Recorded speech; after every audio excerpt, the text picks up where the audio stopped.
Lina, you said a bit earlier that if you look at your career and your progress from the outside, it's completely random. But there are also some amazing, outstanding experiences. So something that I think both us and our audience would love to know is, was it as easy as it looks like from the outside? That's one thing. And the second thing is, how do you think people who want to go on a same track of randomness while being on a track of impact making, how do you think these people should think about their future and their pathway and the next step and the step after that? For the ease question, I'm gonna say the startup that I'm running now is straight up like the hardest thing I've ever done in my life. If I had known like 10% of how hard it was, I wouldn't have done it. And the funny thing is that when I started it, I knew every step. It's like, oh, if only I get to this step, at least I won't have to be in the kitchen at 3 a.m. covered head to toe date spread because the machine exploded. And I got like heat burns all over me because it's heat control. I mean, I have like 1,001 injuries from being in the kitchen and like the technical side. Now, thank goodness we have a factory that like produce it there, and we went from like 50 jars, 50, 60 a day to like 5,000 a day. But if I knew how hard it was, for sure I would not have started it. And I think that's like the craziness of entrepreneurship, right? That because you don't know, you jump into it and you're like, cool, and other entrepreneurs try to warn you. And it's really like a stress test, depending on which field you are. Many times entrepreneurs, fellow peers will tell you, please don't do it. This is like such a bad, like life is going to be awful. Your finances will be going down to the ground. Your cortisol will be like going out of your ear. I mean, all of these things.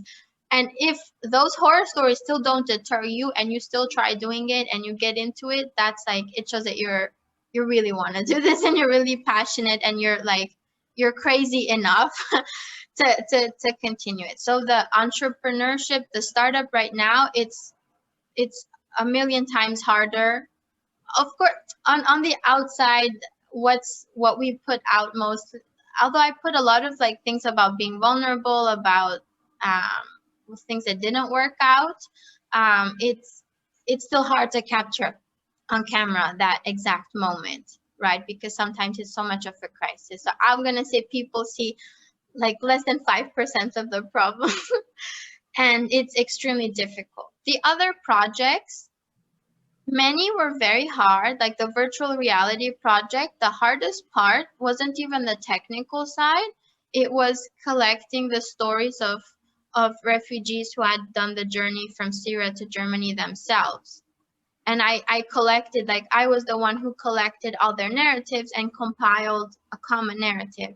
And I just wasn't prepared for what I would hear. I thought I was. I had studied about it. I read the news. Like that's what I spent a year of master's doing. And then when I was Zoom to Zoom, because they were in Europe, I was in the US doing this. I remember once I started crying, and I told the woman, I'm so sorry this happened to you, and blah, blah. I just like I started crying, and she looked at me like, I'm fine, I'm safe, like I'm good. I mean, she was just like, that's in the past. Why are you crying? I'm not crying. and so that part was harder than the technical side. And then other projects, to be honest, I think it was so new, so different, so that the daily part, it didn't felt hard. And it just felt like, oh, wow, everything is so new and cool, like Bambi-eyed when you start something new. So it really depends. But the startup, super, super, super freaking hard. Your second question, which I now forgot. Which is the advice about people who want to embark on this journey of randomness, because you worked on a variety of different projects throughout the years. And some people are drawn to this. people who are multi-potentialites, who have a multicultural backgrounds, who are polymaths, they're drawn to this, but this is incredibly hard.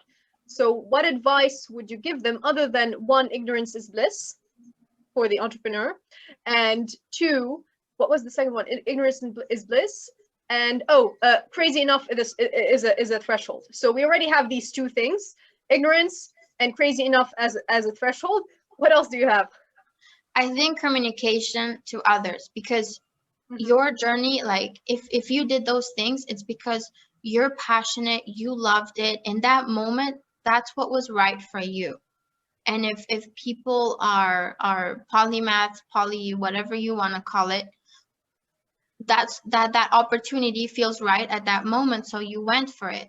But if you're trying to get another job, or you're trying to score a project or a contract or whatever, and the person in front of you is worried that you are not going to do their project well because your head is all over the place, it's your job to explain to them why it's not, why there's a common thread.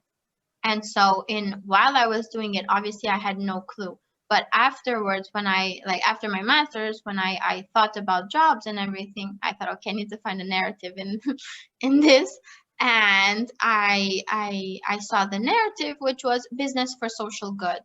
Across all of it, it was like, how can we use the private sector to promote either small entrepreneurs or vulnerability or whatever. So really, like, the communication on an external perspective, it's very important, because as much as we're working I don't live in a bubble. I live in a world where I have customers and investors and everything else. So it's my job to make other people secure. Now, if I do my best and they still don't buy it, then that's just not the relationship perhaps for me. That's maybe not the right investor, that's maybe not the right client, etc. But it's my job to make that first step and not have them do the guesswork of like, what is she all about? And so I think that's really important, to like know how to package your randomness in a sense of like, oh, this makes sense. That's wonderful. You said a word that I absolutely love, which is the narrative. And this is very common in psychology, in literature, obviously, because narrative is at the center of all literary work. But it's also very important in psychology. And basically, you have more or less two narratives, the positive narrative and the negative one. The negative one, which is I'm a victim of my circumstances, I cannot do this, and so on and so forth. And then you have the other narrative, which is, okay, whatever comes my way, I will be able to manage it. So based on McAdams' narratives of victimization and empowerment. And you can compare it to the hero's journey, you can compare it to your own kind of story and to storytelling. But the idea is, when you design the right narrative for us, the positive narrative, the narrative that's secure, that inspires a sense of security and confidence and trust in the person we're talking with, it completely transforms the way we look at ourselves first. Because all of a sudden it's not, oh, I like this and I like that. No, I like this kind of, as you said, common thread that expresses itself in so many different ways. And once you repackage it, again, I'm stealing some of your words because I absolutely love the way you framed it. Once you repackage it, you find meaning for yourself, because all of a sudden you understand why you were all over the place for the past 10 years, and you allow others to understand that as well. Exactly. So yeah, I think really like the communication side is, we talked about it right earlier, from a cross-cultural perspective, even cross-cultural, like how Lina's culture of me as a human being, how I communicate that to whoever else, because it has nothing to do truthfully with like just one specific country or one group of events that happen to you. It's really fascinating. Just I like watching the way a lot of these subjects weave back and forth together, and they'll come up again and again, but it's just very sort of interesting to me to see the way all of it makes this complete narrative, as you guys were saying. And I'm honestly just going through the list of projects that you've been on, from my perspective, it doesn't look like, oh, like they're so different, they're so randomized. It looks like this one person has done all of these amazing things, has accomplished all of that, and like, really? Like, they've got to be like 50, 60, right? No? What?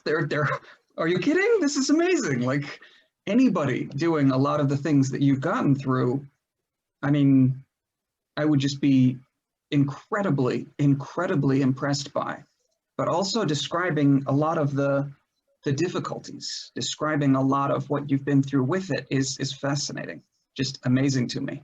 And